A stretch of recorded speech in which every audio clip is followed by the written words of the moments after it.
Vest o smrti popularnog novosadskog kantautora Đorđa Balaševića potresla je čitav region. Građani širom bivše Jugoslavije su spontano odali poštu velikom pesniku. Pored ljubavnih pesama, Balašević je stvarao i pesme koje su nosile duboku i surovu političku poruku. Pevao je o nepravdi, o strahotama rata, o slobodi. Upitali smo Srđana Milivojevića, člana glavnog odbora Demokratske stranke, šta su za njegovu generaciju značile pesme Đorđa Balaševića.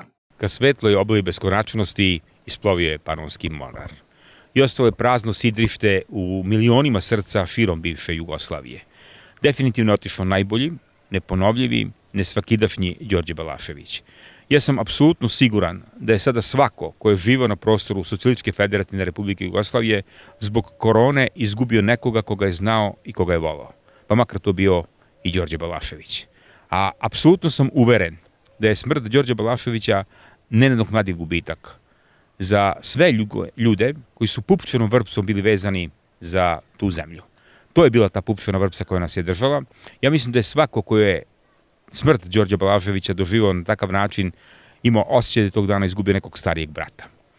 Njegove pesme su bile tajna šifra za mnoga ženska srca. I apsolutno sam siguran da se više dece na prostoru Socijalističke federativne Republike Jugoslavije rodilo zbog Đorđa Balaševića nego zbog blagodeti socijalizma u kome smo živeli. Ono što je posebno važno kada je reč o Đorđu Balaševiću, da su loši đaci slušali njegove pesme, sigurno ne bi bilo rata. I ono što je takođe važno, dno dna nikada neće naučiti šta je živeti slobodno. A Đorđe Balašević je bio pesnik ljubavi i slobode i to je znao.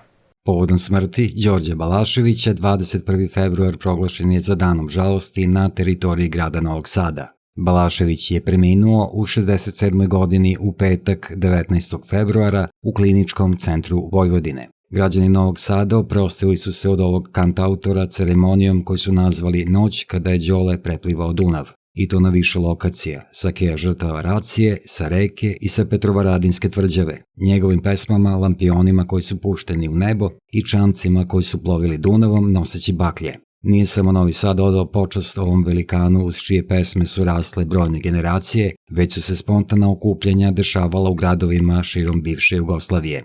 Srđan Milivojević, član glavnog odbora Demokratske stranke, rekao je da su Balaševićeve pesme bile tajna šifra za mnoga ženska srca, ali da su nosile i veoma važne poruke. On je dodao da je Đorđe bio pesnik ljubavi i slobode i da bi nam možda i istorija bila drugačija da su loši đaci slušali njegove pesme.